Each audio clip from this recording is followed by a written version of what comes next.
Somos Iglesia Cristiana El Almendro. Fe, oración y servicio. Hola, buenas noches, familia El Almendro, deseando que para todos y cada uno de ustedes sea una noche grande, ricas y abundantes bendiciones. Vamos a ir al texto. El texto está en el libro de Romanos, capítulo 4. Vamos a Romanos capítulo 4 y allí vamos a estar leyendo desde el versículo 1 hasta el versículo 12. Obviamente, entendiendo que voy a tocar toda la pericopa con un sentido expositivo, o sea, que la idea es que ustedes entiendan el contexto de lo que está hablando el apóstol Pablo. En este caso dice, ¿qué pues diremos que halló Abraham nuestro padre según la carne? Versículo 1 del capítulo 4. Porque si Abraham fue justificado por las obras, tiene de qué gloriarse, pero no para con Dios. Porque, ¿qué dice la Escritura? Creyó Abraham a Dios y le fue contado por justicia. Pero al que obra, por favor, preste mucha atención al versículo 4 y al versículo 5. Dice, pero al que obra no se le cuenta el salario como gracia, sino como deuda. Mas el que no obra, sino cree en aquel que justifica al impío, su fe le es contada por justicia. Como también David habla de la bienaventuranza del hombre a quien Dios atribuye justicia sin obras, diciendo, bienaventurados aquellos cuyas iniquidades son perdonadas y cuyos pecados son cubiertos. Bienaventurado el varón, quien el Señor no inculpa de pecado. ¿Es pues esta bienaventuranza solamente para los de la circuncisión o también para los de la incircuncisión? Porque decimos que a Abraham le fue contada la fe por justicia. ¿Cómo pues le fue contada? ¿Estando en la circuncisión o en la incircuncisión? No, en la circuncisión, sino en la incircuncisión. Y recibió la circuncisión como señal, como sello de la justicia de la fe que tuvo, estando aún incircunciso, para que fuese padre de todos los creyentes no circuncidados, a fin de que también a ellos la fe les sea contada por justicia, y padre de la circuncisión para los que no solamente son de la circuncisión, sino que también siguen las pisadas de la fe que tuvo nuestro padre Abraham antes de ser circuncidado. Entonces, cuando vemos este texto, está hablando de un personaje llamado Abraham, ¿no? ¿Quién no conoce a Abraham? Entonces, el primer patriarca de la fe, ¿no? Entonces, hay canciones que de hecho le han dedicado a él. Por ejemplo, la del padre Abraham tiene muchos hijos, yo soy uno, tú también. Alabemos todos al Señor, mano derecha, mano izquierda. Eso es algo muy común, ¿no? Las canciones y de hecho, que todos queremos ser parte de esa fe que tuvo Abraham, ¿no? Pero el tema es que aquí el libro de Romanos, el apóstol Pablo nos está indicando de que nuestra manera de creer y nuestra fe tiene que ser como la de Abraham.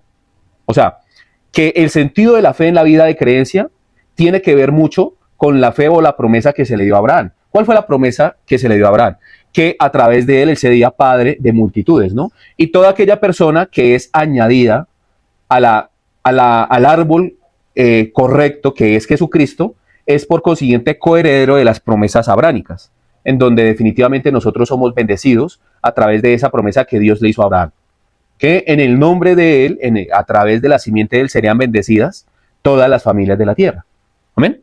Entonces, bueno, todos conocen este tema y es algo bastante interesante que el apóstol Pablo lo menciona acá. Pero yo les dije que repitieran dos versículos en particular. Ahí dice el versículo 4, pero al que obra no se le cuenta el salario como gracia, sino como deuda. La gente no entiende qué sucede acá. O sea, le está diciendo, el que hace las cosas, el que obra según su propia voluntad, y el que obra en sus fuerzas, su salario, o sea, su ganancia, no le es contado por ganancia, sino como deuda. O sea, que si usted hace alguna obra que no esté en Dios, que usted la haga para usted mismo, en lugar de usted recibir una bendición, usted va a recibir una maldición. Entonces, ahí es donde usted dice, pero ¿cómo así, Fabián? O sea, que si yo, por ejemplo, le hago el bien a una persona y no lo hago en el nombre de Jesús, no lo hago en el nombre de Dios o para Dios, yo en lugar de estar recibiendo una bendición, recibo una maldición, sí. Y usted dice, uy, pero eso no puede ser. O sea que todo lo que yo haga, tengo que hacerlo para Dios, sí. Porque en Él, por Él y para Él fueron hechas todas las cosas. Cuando usted bendice a una persona, digamos, usted encuentra a una persona y usted le quiere dar un mercado. Y si ha visto que hay personas que dicen, yo no voy a ninguna iglesia, no sigo ninguna religión, yo lo único que hago es ayudar al prójimo. Entonces esa es la excusa que tiene más de uno para decir, yo no tengo la necesidad de ir a la iglesia. Yo desde que haga cosas buenas, Dios me mira lo más de bien y yo soy parcero y llavería de Dios.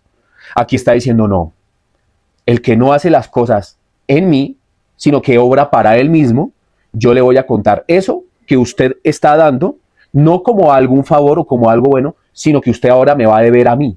O sea que el hecho de que usted le dé ese mercado a esa persona sin Dios, para usted sentirse bien a usted mismo, eso Dios lo mira como una deuda para Él. O sea, no es que Dios le vaya a pagar a usted, es que usted ahora le debe a Dios. Ay, pero Fabián, mi intención era buena, darle un mercadito a la persona que no tenía. El problema es que para el creyente no es lo mismo para una persona que no conoce de Dios, porque el creyente tiene que vivir su vida para Dios. El no creyente vive la vida para él mismo. Ahí hay un problema. Leamos el versículo 5. Mas el que no obra, sino que cree en aquel que justifica al impío, su fe le es contada por justicia. Entonces dice, el que no obra, o sea, el que no hace la obra en sus propias fuerzas, sino que cree en Jesús, en aquel que le dio la salvación, ahora esas obras que hacen, ahora esa vida que él lleva, no le es contada como deuda, sino le es contada por gracia, o sea, como favor. A ver, yo sé que suena un poco a trabalenguas. Básicamente, ¿de qué trata? Lo que sucede es que los cristianos en la actualidad no saben vivir su vida de creencia correctamente. ¿Y eso por qué es? Por su humanismo, por su manera de ver a Dios. Entonces, por ejemplo, como yo les mencionaba ahorita el tema, es que hay muchos que dicen, yo no tengo la necesidad de congregarme, yo no tengo la necesidad de ir a una iglesia para ser bueno. Es que la iglesia está llena de hipócritas. Y es que definitivamente yo no necesito mostrar que soy bueno en una iglesia. No, yo lo que necesito es bendecir a la gente y simplemente con eso ya Dios se encuentra agradado conmigo. Ahí, en ese pensamiento, hay un problema, porque está pecando porque no está en Dios la persona, o sea, no está vinculada a Dios, no está agarrada. Y el que hace la obra sin Dios, definitivamente Dios no lo mira como una obra para él. Pero hay creyentes, hay cristianos, de hecho hay pastores que dicen que están haciendo la obra de Dios y la obra para Dios. Pero en realidad lo único que están buscando es la admiración, que la gente los mire como algo muy grande, muy desarrollados, como, mejor dicho, los ungidos, como las únicas personas que Dios bendice, y esas personas se están metiendo en un problema. ¿Por qué? Porque ellos dicen, estoy sirviéndole a Dios, estoy haciendo las cosas para Dios, pero mentiras, están haciendo las cosas para enriquecerse, para definitivamente vivir una vida de opulencia, vivir una vida muy cómoda, y no tienen en cuenta al Dios de la obra. Ahí es donde está el problema. Entonces, por ejemplo, les voy a poner un tema. Yo quiero hablar hoy acerca del legalismo. Cuando hablamos de legalismo vamos a encerrar varios tipos de iglesias. En realidad, por ejemplo, si usted habla de la iglesia cristiana a nivel mundial, le van a meter ahí católicos, testigos de Jehová, mormones, adventistas, pentecostales, carismáticos, neopentecostales. Son diferentes tipos de religiones o diferentes tipos de ver el cristianismo, ¿sí?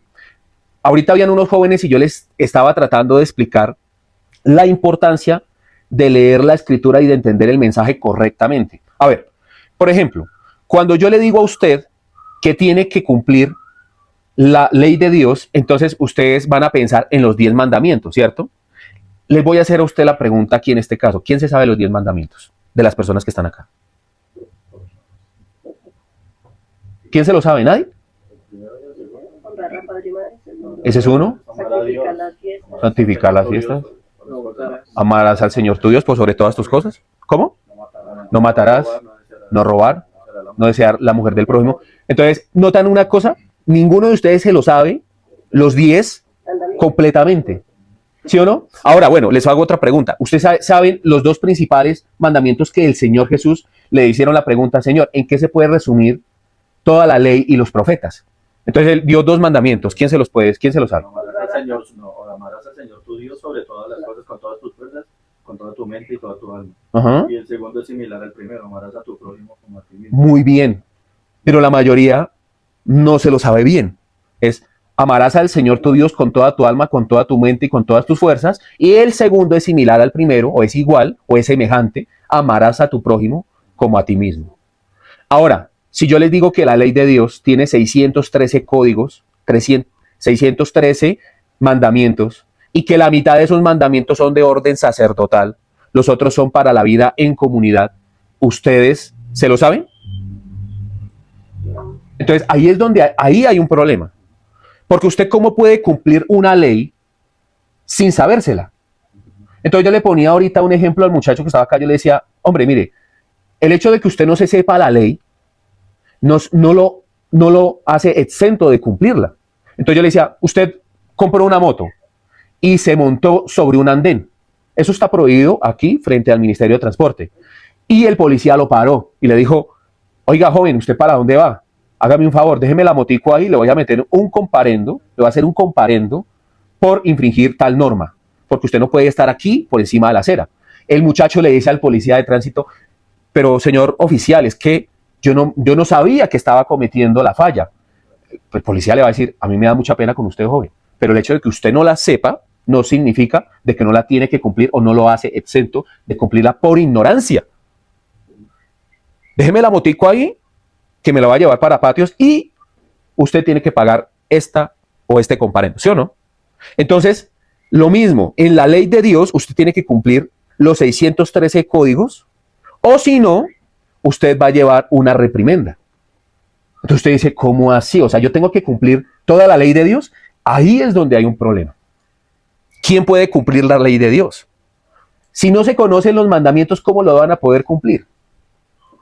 Y lo más curioso es que hay iglesias que son en su gran mayoría cristianas, o se hacen llamar cristianas, que le dicen a usted que usted tiene que cumplir la ley. Pero usted piensa que son solamente los 10 mandamientos. Pero usted ni siquiera se sabe los 10 mandamientos. O no los tiene en cuenta.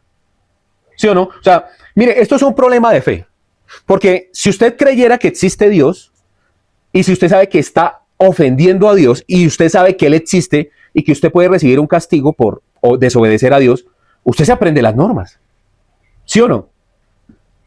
Pues hubieron unos personajes que trataron de obedecer a Dios completamente. ¿Sí saben de quiénes son? ¿O de quiénes les estoy hablando? El pueblo judío, sí. Pero en particular dos grupos del pueblo judío. Los fariseos y los saduceos. Entonces, ¿qué hacían ellos? Ellos tenían sus flecos y sus filacterias. ¿Qué eran eso? Ellos tenían unas cajitas acá amarradas y tenían aquí debajo unos bordones también con unas tirillas. Y entonces en esas tirillas, ¿qué había? Los mandamientos. Entonces ellos todo el día se la pasaban caminando y entonces iban caminando y cogían y estiraban eso. Entonces se aprendían el mandamiento mientras iban caminando, volvían y enrollaban eso. Y a veces estaban sentados por ahí tomándose algo y sacaban el rollito así. Ah, entonces este mandamiento dice tal cosa, y se lo aprendían. Pero eso, ¿a qué edad lo hacían? Desde muy pequeños.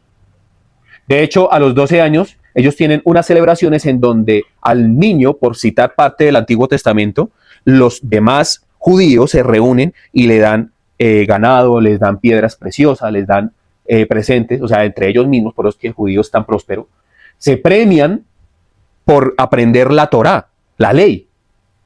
Ahora, yo le hago una pregunta a las personas que están acá que no son judías. Somos jodidos. Díganme una cosa. ¿Cómo van a cumplir una ley que no conocen? Ellos la conocen porque desde pequeños la han aprendido. Ahora, usted va a la iglesia y usted pretende vivir una vida en santidad. Y esa santidad usted la amarra o usted la conecta con el cumplimiento de la norma. Pero usted no se sabe la norma. ¿Quién es santo? O sea, ¿cómo usted puede cumplir una norma que no conoce? Eso es, ¿no les parece que es estúpido? Eso es lo más tonto que usted puede llegar a hacer. Ahora, quiero hacer una aclaración acá, antes de seguir, ¿no? Yo con esto no les estoy diciendo que nos levantemos la bata y que no cumplamos lo que medianamente conocemos de la Biblia y de la ley de Dios. Pilas con eso. Yo les estoy diciendo lo siguiente, es que ustedes no conocen la norma, por lo tanto, ¿cómo van a poder cumplirla? Es algo absurdo. Pero es más absurdo el pastor que les dice a ustedes que tienen que vivir una vida en santidad sin que ustedes conozcan la norma. Si se trata de que ustedes vivan una vida de santidad y que eso se haga a través del cumplimiento de la norma, yo como pastor lo primero que tendría que hacer, ¿qué es? Empezar a enseñarles a ustedes la norma. ¿Sí o no?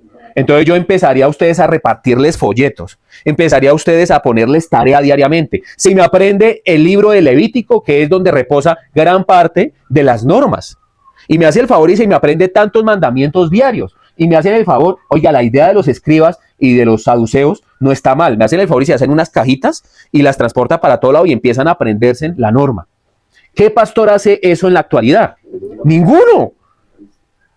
Nadie lo hace. Pero a usted le dicen que tiene que vivir una vida en santidad. ¿Y cómo la va a vivir en santidad? O sea, ellos le dicen a usted que para usted vivir una vida en santidad usted no se puede equivocar. Pero usted se sigue equivocando porque ni siquiera conoce la norma. Entonces, eso es algo como... A ver, es como si yo les ofreciera a ustedes un plan, un viaje, ¿sí? Y yo les dijera a ustedes, bueno, tienen el acceso a toda esta cantidad de beneficios y privilegios. Puede ir a la playa, puede estar en su habitación, puede ir a beberse una piña colada, puede ir a tomarse un cóctel, puede ir al buffet. Sí, usted puede disfrutar de todo eso.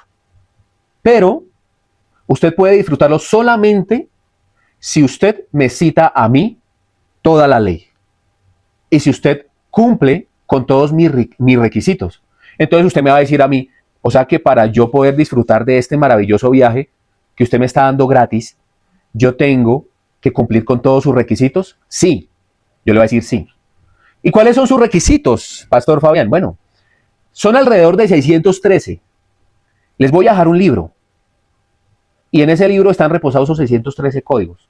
Pero si usted no se los aprende, yo me voy a enojar con usted. Y en lugar de darle ese maravilloso paraíso que le estoy prometiendo, yo lo voy a mandar para una mina de carbón a que se queme toda la vida. Entonces, usted tiene que aprenderse esa norma y tiene que cumplirla. No se puede equivocar en un solo mandamiento. Usted se me equivoca en un solo mandamiento, en lugar de irlo a mandar a beber piña colada, lo voy a mandar a beber lava en un volcán. Entonces usted ya que empieza a pensar, no, pero así qué chiste, yo por allá no voy a ir, ¿sí o no? Ya ese viaje a esa isla paradisíaca en donde usted va a poder acceder a un buffet, ya se convierte en algo que usted dice, no, eso es imposible, ¿sí o no? Pues básicamente eso sucede así con la Biblia. A usted le prometen un cielo, ¿sí o no? Si se porta bien, si obedece los 613 códigos. Pero si usted desobedece los 613 códigos en un solo punto, según Santiago capítulo 2, versículo 10 dice que si usted trata de cumplir toda la ley, pero erra en un solo punto, ha quebrantado toda la ley. Entonces, si usted me quebranta toda la ley, si me quebranta un solo mandamiento, usted se me va a ir para el infierno. ¿Quién puede vivir así la vida de creencia? Es una pregunta que regularmente las personas no se la hacen. Los pastores tampoco le comentan eso a la gente, porque primero no conocen la ley. Lo segundo, manejan desconocimiento acerca del beneficio de la gracia. No conocen bien la gracia. Y tercero, es que tampoco les conviene. ¿Cómo así que no les conviene? Claro, no les conviene, ¿sabe por qué? Porque dentro de los mandamientos está el diezmar, el ofrendar. Dentro de los mandamientos está el santificar las fiestas, sí señora. Entonces, si decimos que nosotros tenemos que santificar las fiestas, entre esas fiestas está la fiesta de las primicias, la fiesta de las cabañas, la fiesta de las lunas nuevas, la Pascua. Tenemos que celebrar el Yom Kippur y toda la cantidad de fiestas judías. Pero lo que no le han dicho a las personas es que Cristo no le está exigiendo toda esa cantidad de requisitos al ser humano. Eso se lo exigen hombres a usted, no Dios. Dios está diciendo, mas el que no obra, sino que cree en aquel que justifica al incrédulo, al impío, su fe le es contada por gracia. Y la condenación no es porque usted no pueda cumplir la ley en su totalidad, sino por ser incrédulo, por no creer. El mandamiento que Dios exige en la actualidad es el creer en Él, puesto los ojos en el autor y consumador de la fe. O sea, lo importante para Dios es la persona que le cree. Si usted tiene un pecado oculto, si usted comete maldad y usted ahora tiene a Cristo en su corazón, lo que va a empezar a hacer Dios, que ahora va a habitar dentro de usted a través de su Espíritu Santo, es corregirlo. Corregirlo. La corrección le puede doler, pero lo va a corregir. Pero el tema es que ya usted no tiene que obedecer toda esa cantidad de mandamientos, que de hecho, por ejemplo, uno de los mandamientos es la circuncisión. Don Juan, Miguel, Joaquín, mi joven, Felipe, ¿se van a circuncidar? ¿Sí saben qué es circuncidarse? ¿No? Cogen y le levantan el cuerito ese que tienen en el miembro, el prepucio, y pasan una tijera y se la cortan para que el glande quede expuesto. Eso es. Entonces, ¿yo por qué les digo esto?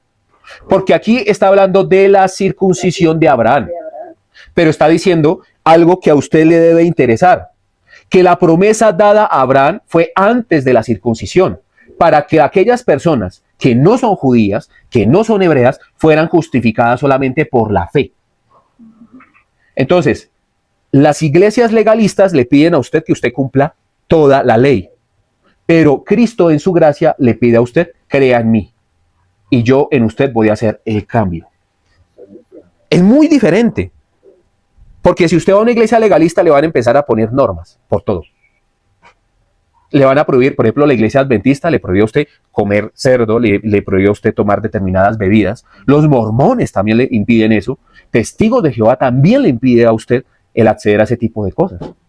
Usted no puede comer cerdo, ni tomar bebidas oscuras, nada de ese tipo de cosas. Y son sectas. Entonces, de hecho, mire, la peor secta que para mí siempre ha habido es la romanista, la católica. Le voy a decir por qué. Ellos ni siquiera lo llevan a usted a cumplir la ley de la escritura. No lo llevan a leer la escritura.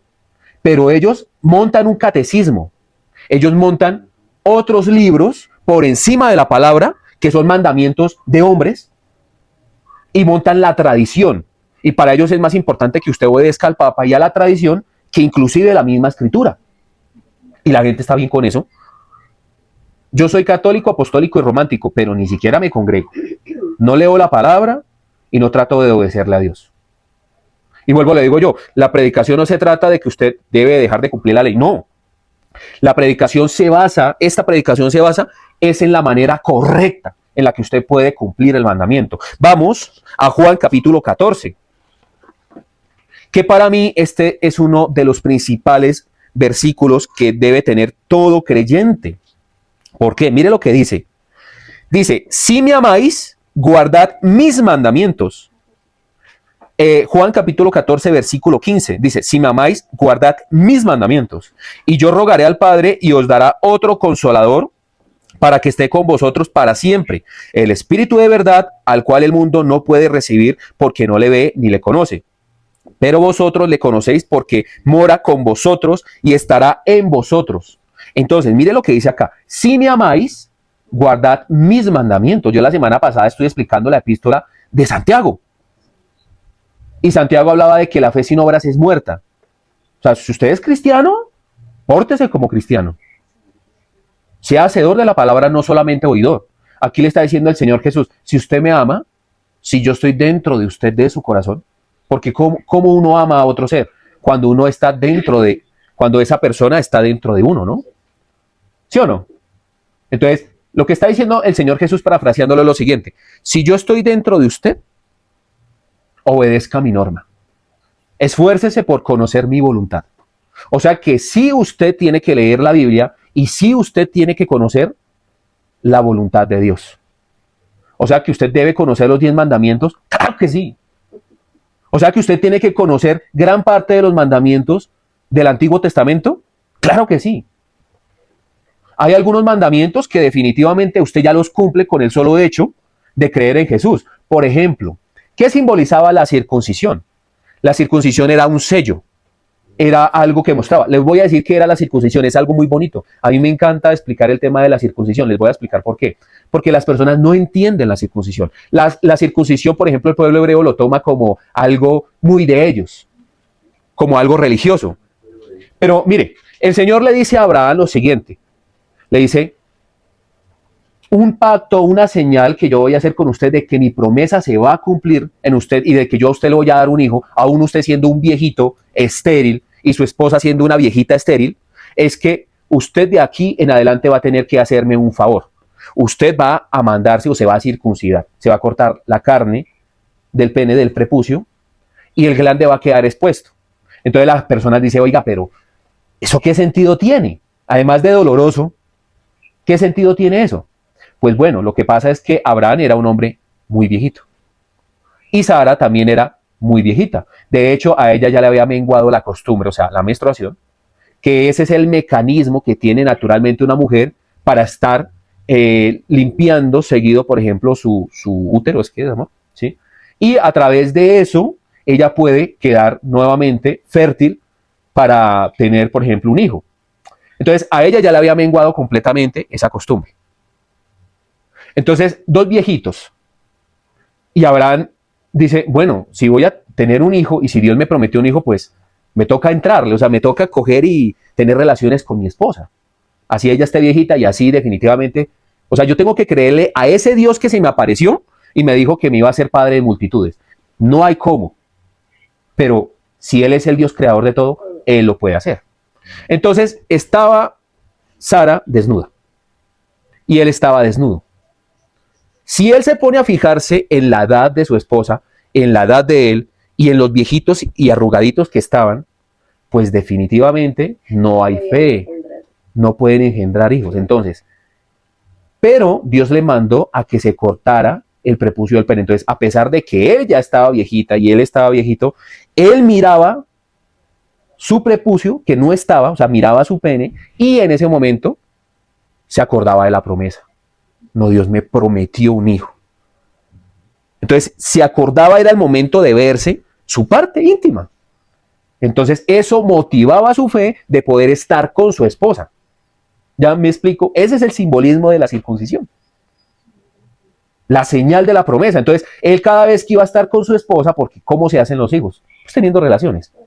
Él miraba su prepucio y decía, Dios me mandó a hacer esto. No es voluntad mía, es voluntad de Él. Voy a obedecer. Y Él cumplirá su promesa. Entonces Él está, por eso dice ahí, Abraham tuviera una justificación delante de todos, menos delante de Dios. O sea, puede tener un galardón frente a cualquier ser humano. ¿Por qué? Porque ese hombre viejito simplemente le creyó a un Dios que nunca había visto y que se le apareció y le hizo una promesa. Y por eso es que Él es el padre de la fe. Entonces, cuando usted ya entiende eso, usted dice, claro, Dios por eso le puso esa señal de la circuncisión. Ahora, ¿me explico?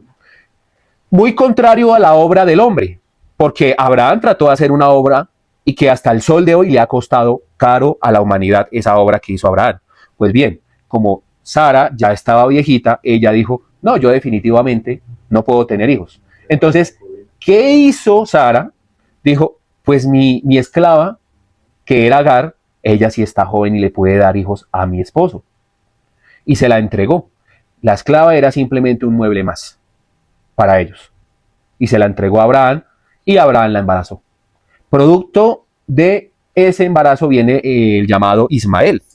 Y el padre del pueblo musulmán, del pueblo islámico, es Ismael.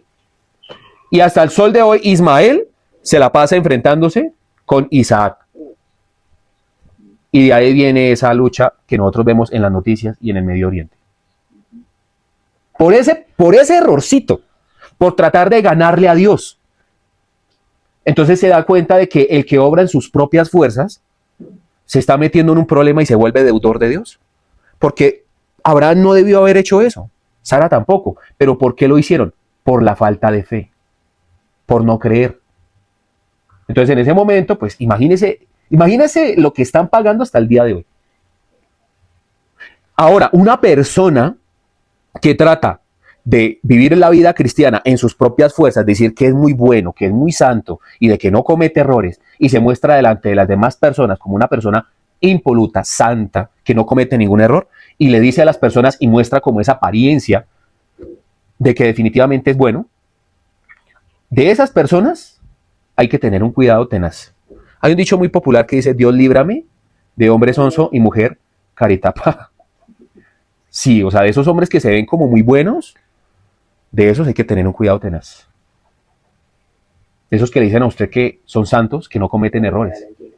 Eso es una gran mentira. La mayor mentira que puede haber es el ser humano que se muestra como bueno. Por eso el Señor Jesús llegó y empezó a tener conflictos con los escribas y fariseos. Porque ¿qué hacían los escribas y fariseos? Aparte de que se la pasaban aprendiéndose en los libritos, ¿qué hacían más? Se la pasaban en las plazas, parqueados, mostrando que eran grandes lectores de la Torá, que eran santos, se vestían de lino fino, resplandeciente allí, con vestiduras blancas, mostrando su santidad, diciéndole a todos que son pecadores. De hecho, todo el mundo conoce la oración del publicano, ¿no? Dios mío, gracias porque no me hiciste igual de pecador a este hombre que está al lado mío, que está diciendo que es muy sucio. Entonces, ahí es donde hay un problema. Ahí hay un problema. Hay hombres que viven en santidad, sí, pero regularmente el hombre que vive en santidad es un hombre humilde que no busca mostrarlo.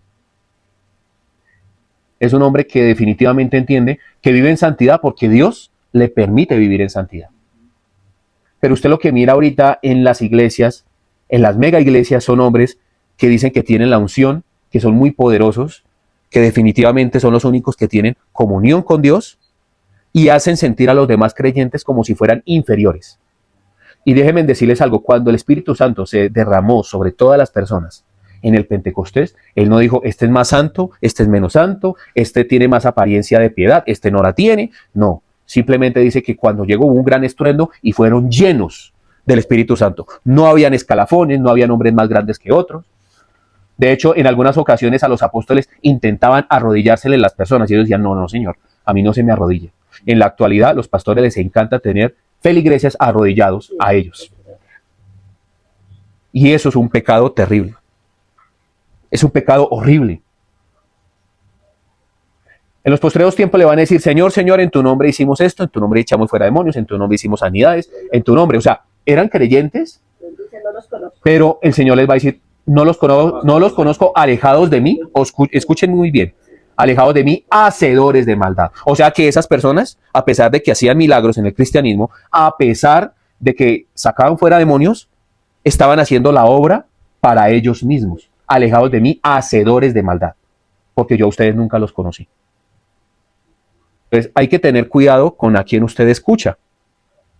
Yo me he interesado, desde que Dios me dio esta misión, en hacer la voluntad de Él, pero yo no les voy a ustedes a decir ninguna mentira con respecto a mí.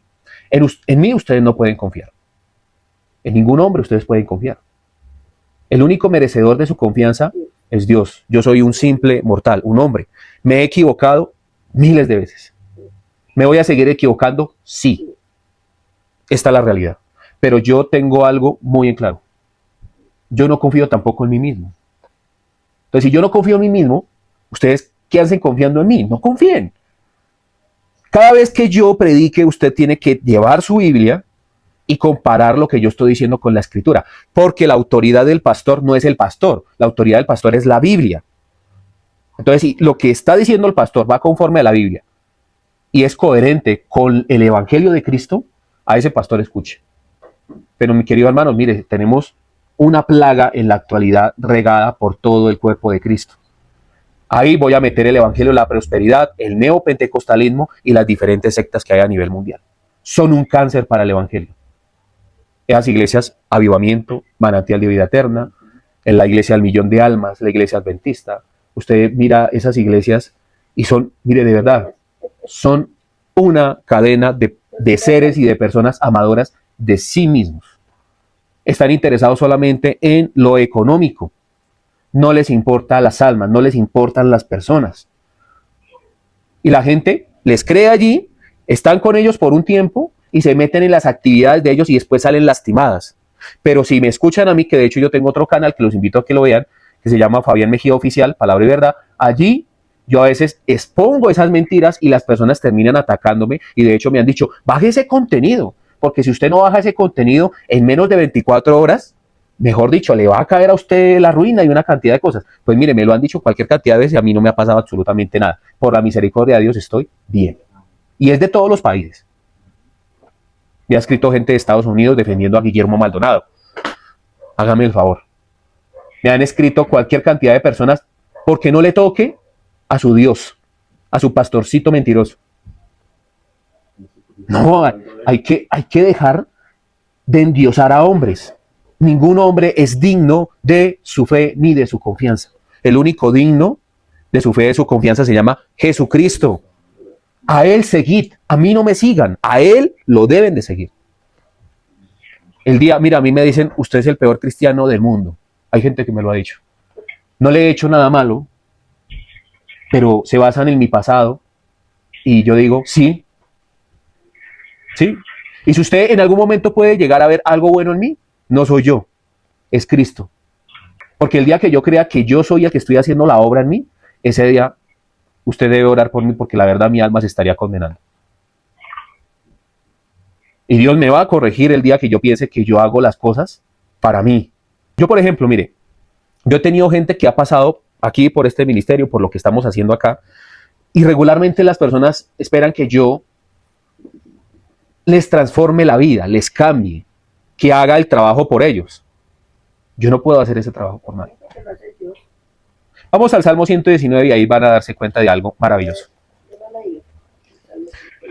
El salmo más largo que tiene un autor desconocido, en realidad no se conoce al autor. Salmo 119, versículo 92, dice la escritura: si tu ley no hubiese sido mi delicia, ya en mi aflicción hubiera perecido. O sea, ¿cómo así? A una persona en el Antiguo Testamento está asegurando aquí que la ley le era lo más beneficioso, podemos decir, su deleite. O sea, que esta persona aquí que escribió este salmo entendió que la ley era algo totalmente diferente. ¿Sí o no? Seguimos leyendo el otro versículo. Si tu ley no hubiese sido mi delicia, ya en mi aflicción hubiera perecido. Nunca jamás me olvidaré de tus mandamientos, porque con ellos me has vivificado. O sea que la ley también vivifica. Es una delicia y también vivifica. ¿Cómo así, Fabián? Pero si yo no la puedo cumplir completamente, ¿cómo me va a vivificar? ¿Cómo va a ser una delicia para mí? Vamos a ir a otro texto. Vamos a ir a Ezequiel capítulo 3. Mire lo que dice acá. Qué pena que no los puse yo antes a buscar ese texto, por favor. Ezequiel capítulo 3, versículo 1. Dice: me dijo, hijo de hombre, come lo que hayas, come este rollo y ve y habla a la casa de Israel. Y abrí mi boca y me hizo comer aquel rollo. Y me dijo, hijo de hombre, alimenta tu vientre y llena tus entrañas de este rollo que yo te doy. Y lo comí y fue en mi boca dulce como miel. Les hago yo una pregunta. En los tiempos de Ezequiel, en los tiempos de aquel que hizo el Salmo 119, ¿existía cremelado? ¿Existía colombina? No. Cuando ellos probaban algo delicioso, ¿qué era lo más delicioso que podía probar una persona en aquel entonces? La miel. Entonces, si miran que el salmista dice, tu ley era delicia a mi paladar, era mi delicia. Y aquí Ezequiel está diciendo que Dios lo puso a comerse el rollo. ¿Cuál era el rollo? El rollo era la profecía y la ley que él tenía que ir a darle al pueblo. Y él decía, era como miel. Entonces, yo les voy a hacer una pregunta. ¿En qué momento la ley dejó de ser una delicia y vivificar al ser humano y se convirtió en una molestia?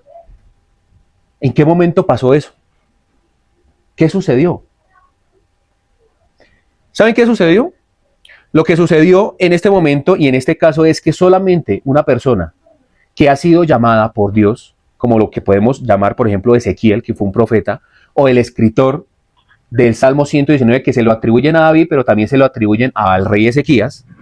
Mire, solamente un hombre llamado por Dios y que Dios le muestre el sentido de la ley y del rollo, puede encontrarle la delicia a la ley. Pero para el resto del pueblo, la ley va a convertirse en un dolor de cabeza. ¿Por qué? Porque son muchas normas y a través del que usted conozca las normas, va a haber más pecado.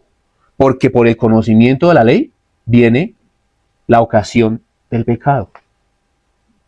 Entonces, nosotros conocemos el pecado gracias a que existe ¿qué? La ley. Pero lo que no entendemos es que la ley no es algo que el ser humano pueda cumplir. La ley fue dada a los hombres para entender el carácter de Dios y la característica de Dios. ¿Quién era Dios? Usted mira que siempre cuando hay una visión de los profetas, y de hecho en Apocalipsis, se presenta el Señor en un gran trono. Y alrededor del Señor, ángeles. ¿Cuál es la frase que repiten los ángeles repetidamente? Santo, santo, santo.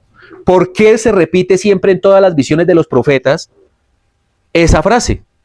Porque ellos, los ángeles, están diciendo, el único que es santo y verdadero De hecho, se le llama en el Apocalipsis el justo y verdadero. ¿Quién? Dios. Y la Escritura dice, sea todo hombre mentiroso y el único veraz, Dios. Entonces, cuando usted ve esas visiones a través de la Biblia, usted puede entender que el único que es santo, que en él se cumple toda la norma, es Dios. Entonces, Fabián, pero si el único que es santo es Dios, ¿yo por qué voy a tratar de buscar una vida en santidad? ¿Qué es lo que me exige la Biblia? Bueno, aquí está la respuesta para que usted se vaya contento para su casa. A ver, la idea de Dios no es que usted pueda cumplir la norma. La idea de Dios es que Cristo muera, resucite y que Él envíe a alguien llamado el Espíritu de Dios. Y ese Espíritu lo va a convencer a usted de tres cosas: pecado, justicia y juicio. Pecado, justicia y juicio. O sea, que a través de la muerte y resurrección de Jesucristo, usted obtiene algo que no obtiene la gente del mundo, porque el mundo no le conoce, según lo que leímos en Juan capítulo 14. ¿Qué es lo que nosotros tenemos que el mundo desconoce? A Dios viviendo dentro de nosotros.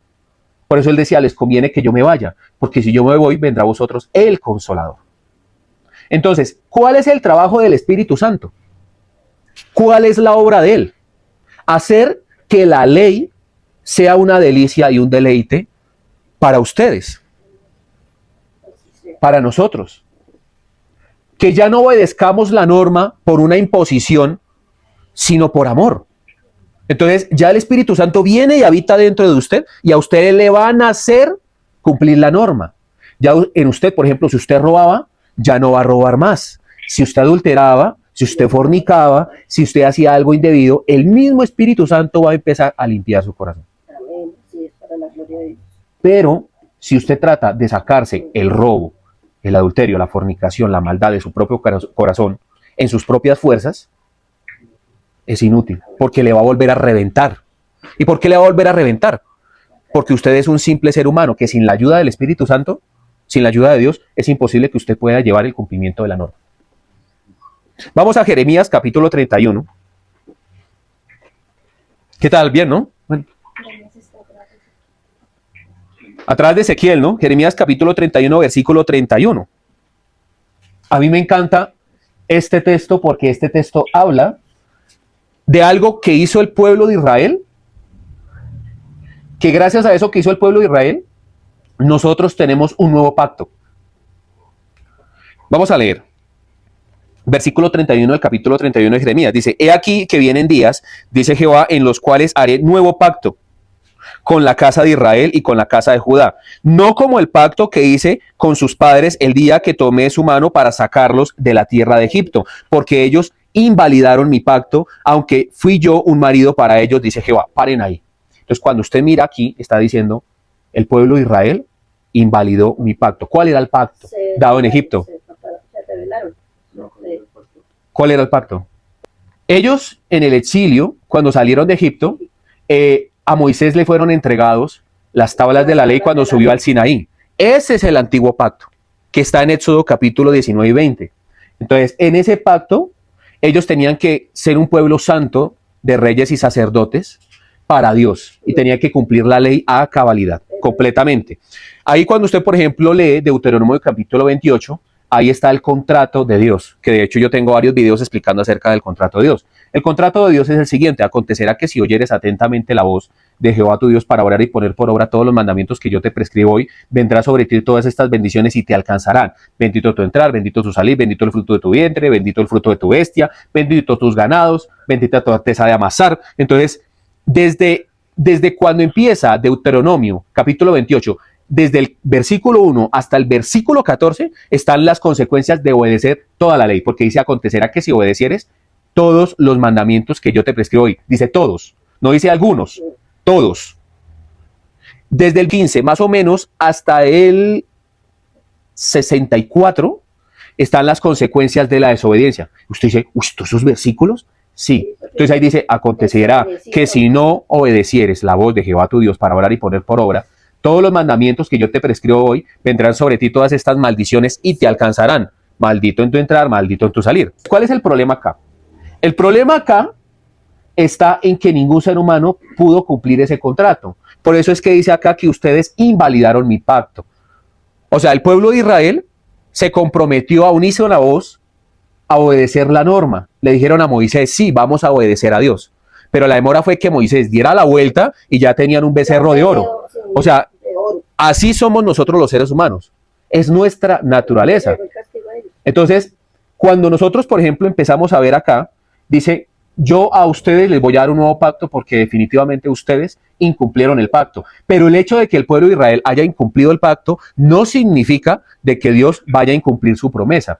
O sea, Dios pactó con ellos, pero Dios dice, ustedes me quedaron a mí mal. Pero yo no soy un hombre. Yo sí voy a cumplir ese pacto y les voy a dar un nuevo pacto. Entonces, ¿Cristo pudo cumplir el pacto? Claro que sí. Cuando Cristo viene en vida, viene y en él no se halló pecado, cumplió el pacto, y cuando él murió, murió el antiguo pacto. Por eso es que cuando él está en la cruz, él grita y habla de algo muy importante que debe entender todo creyente en la actualidad. Dijo, consumado es, hecho está, ya no hay más, ya lo hice completamente. Ahí muere el antiguo pacto, el pacto de la ley. Entonces, mire lo que dice el versículo 33 de Jeremías capítulo 31. Dice, pero este es el pacto que haré con la casa de Israel después de aquellos días, dice Jehová. Daré mi ley en su mente y la escribiré en su corazón. Y yo seré a ellos por Dios y ellos me serán por pueblo. Y no enseñará más ninguno a su prójimo ni ninguno a su hermano diciendo, conoce a Jehová, porque todos me conocerán desde el más pequeño de ellos hasta el más grande, dice Jehová, porque perdonaré la maldad de ellos y no me acordaré más de sus pecados. ¿Qué va a ser el nuevo pacto? ¿El nuevo pacto en qué consiste? No solamente en la muerte y resurrección de Cristo. El nuevo pacto consiste en que ahora Él va a venir a meter la ley en nuestra mente y en nuestro corazón, según lo que está diciendo acá. Entonces, una cosa es que usted tenga la ley expuesta en piedras y que usted la pueda leer y que a través de esa imposición que está expuesta en una piedra, usted pueda obedecerla, pues el pueblo no pudo. Y otra cosa es que Dios quite el corazón de piedra que simboliza la ley expuesta en piedra y le ponga a usted un corazón de carne. Y que ponga la ley aquí en la cabecita y aquí en el corazón. Porque Él ahora habita dentro de nosotros. Así funciona la vida de creencia. No es a través del legalismo. Porque el legalismo le dice a usted que usted tiene que obedecer toda la norma para poder ser salvo. Y el legalismo es el antiguo pacto. De hecho, hay iglesias tan erradas en la actualidad. Por ejemplo, hay iglesias como los judíos mesiánicos. Hay iglesias judaizantes. De hecho, el apóstol Pablo fue duro con los judaizantes porque estaba diciendo, ¿cómo así? O sea, que no bastó el sacrificio de Cristo. Entonces ahora ustedes van a venir a exigirle a las personas que se circunciden también, que empiecen a hacer cosas de la ley. No, señor. Por ejemplo, guarden el sábado. ¿Quién le dijo a usted que el sabbat es algo para el creyente en la actualidad? Nuestro sabbat, nuestro descanso es Cristo. Entonces usted no tiene que guardar ningún sabbat. Debe congregarse en domingo. Debe congregarse con los hermanos en lo que Dios instituyó como iglesia. Note esto, la ley debe estar escrita en la mente y en el corazón. Es muy diferente a que yo a usted le diga como pastor, usted tiene que ser santo porque Dios es santo, a muy distinto que el Espíritu de Dios le diga a usted, usted tiene que ser santo porque yo habito dentro de usted. Y si usted me ama y yo estoy dentro de usted, usted debe comportarse como creyente, como un señor. Debe del mundo conocerlo a usted como alguien que es temeroso de mí, porque usted es la luz y la sal. Entonces ya la obediencia no es algo forzado, ya la obediencia no es algo que viene por imposición, sino es algo que nace completamente del corazón. Eso le debe a usted decir algo maravilloso. O sea, definitivamente Dios es el que tiene que hacer la obra en la vida de cada creyente. Pero hay pastores que por obligar al creyente a obedecer cualquier cantidad de normas, son capaces de manipular la palabra, de poner incluso hasta más mandamientos que los 613 códigos de la ley mosaica. Que de hecho el Señor Jesús en algún momento llamó a los escribas y fariseos y les dijo, hipócritas, porque ustedes invalidan el derecho y la verdad. E imponen normas que ni siquiera mi Padre las han impuesto. Esto hablando acerca del lavatorio de manos. Entonces le está diciendo, no, ¿en qué momento el Padre expuso que usted tiene que purificar sus manos para degustar de los alimentos y una cantidad de cosas? Esos son inventos de los hombres. Y así, también los seres humanos en la actualidad, los pastores están obligando a las personas a contribuir de una manera desaforada a través de los dineros en la iglesia. No, La iglesia debe ser sostenida por los feligreses, sí, pero nunca debe ser una imposición. Porque Dios bendice al dador alegre, a la persona que Dios pone en su corazón el dar. No por obligación ni por imposición, sino porque verdaderamente nace del corazón y la persona va con alegría y dice, Dios me ha bendecido, me ha proveído hasta aquí Dios me ha bendecido. Voy a dar lo que Dios ha puesto en mi corazón, con alegría. No porque, ay, tengo que dar el diezmo, ay, Dios mío, que esto me hubiera servido para otra cosa. No. Si usted fuera Dios, ¿cómo vería eso? Usted dice, o sea que usted está trayendo esa vaina aquí, hermano, por obligación. O sea, usted no me quiere dar nada en realidad. Entonces, eso es algo que ha afeado la iglesia en la actualidad y por lo tanto hay muchas personas que han perdido la fe. Inicia ahorita febrero y ya están pidiendo primicias. Cuando es una fiesta que no es para el creyente. Porque nuestras primicias es Cristo. La primicia de Dios fue Cristo para todos y cada uno de nosotros. O sea, la primicia la dio Dios. ¿Cuál es la primicia de Dios? Jesucristo. Pero lo primero que hacen al inicio de año es traigan sus primicias. Vengan con mercadito, llénenme en esto de mercado. Pero no se les olviden dar lo mejor de su sueldo. Dios mío, ¿en qué cabeza cabe una vaina de estas? Y eso hacen maratónicas, hacen sembratones, eso hacen de todo, hermano. Y lo peor es que la gente vaya embelesada. Y cuando hay un pastor que hace las cosas bien, allá sí no dan.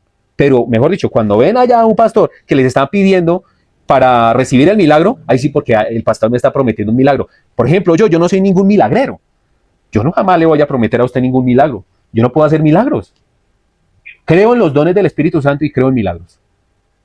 Pero en ninguno de los casos voy yo a presentarme a usted como un milagrero. Yo me presento como una persona que le explica a usted la palabra.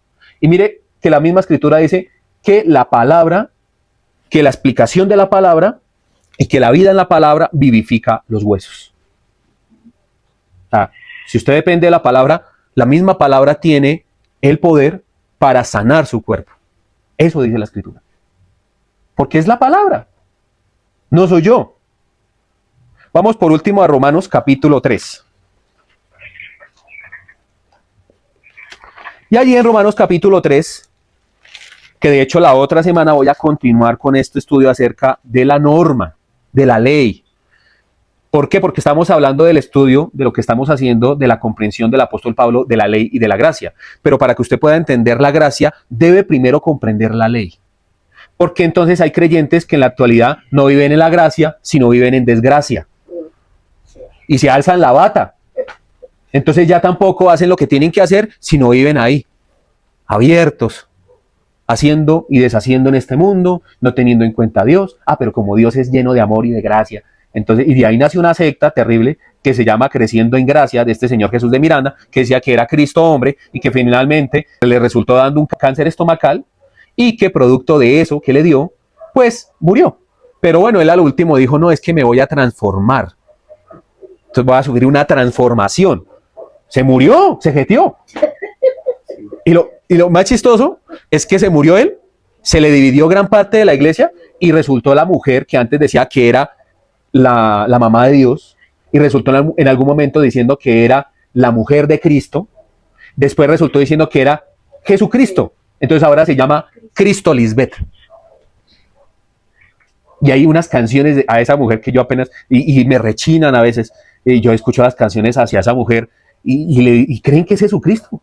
Y la gente sigue creyendo en las bobadas. Es que es algo terrible. Y la gente, mire, es que yo digo, mire, está bien equivocarse, está bien hacer bobadas en la vida, de verdad, o sea, está bien el a veces equivocarse, pero ¿para qué hacer maestría, posgrado, técnico? ¿Para qué hacer profesional? ¿Para qué? O sea, esa gente que va y se congrega con esa señora, ha hecho el técnico, posgrado, maestría, magíster en el exterior, en herejía, de verdad, en burradas. O sea, cosas que definitivamente uno dice, ¿qué hace esa gente allá? Y es gente joven. O sea, es gente joven. ¿Y sabe por qué pasa eso? Por no entender la palabra, por no buscar predicadores que enseñen escritura. Ese es el problema. Entonces, como vemos el milagrero, vemos allá al pastor Ricardo Rodríguez, que mejor dicho, tumba a toda la gente y una cantidad de milagros. Nosotros vamos en pos de eso, pero vaya a ver si hay contenido en las prédicas de él acerca de la palabra de Dios. No las hay. Todo es un tema de ego. Todo es un tema de mostrarse, mejor dicho, como algo maravilloso para que la gente deposite los dineros. Entonces vamos a ir a Romanos capítulo 3, versículo 19. Bendito sea mi Dios, la gloria sea de Dios que pudo salir de Romanos 3:19. Y aquí voy a continuar la otra semana hablando acerca de esto. Les dejo ese texto para que lo vayan estudiando en su casita. Dice, pero sabemos que todo lo que la ley dice, lo dice a los que están bajo la ley, para que toda boca se cierre y todo el mundo quede bajo el juicio de Dios. Ya que por las obras de la ley, ningún ser humano será justificado delante de él, porque por medio de la ley es el conocimiento del pecado. Aquí dice claramente que ningún ser humano va a ser justificado por el cumplimiento de la ley. ¿Justificado para qué? Para la salvación. Yo tengo callos en la lengua de decirle a la gente de que si usted va a la iglesia, debe ir con el único propósito de buscar salvación.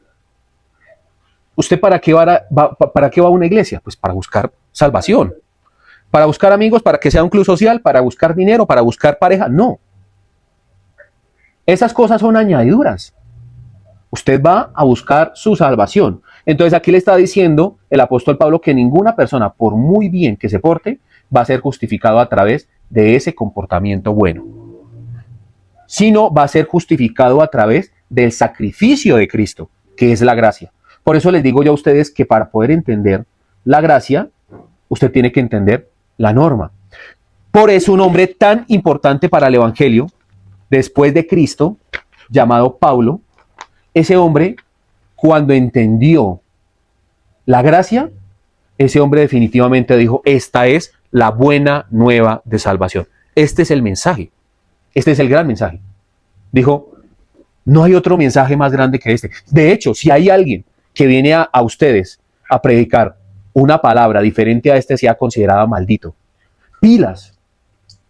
Y lo que tenemos en la actualidad es una cantidad de personas que hablan todo lo contrario al mensaje del evangelio. Porque el mensaje del evangelio no exalta a ningún hombre. El mensaje del evangelio exalta a Jesucristo.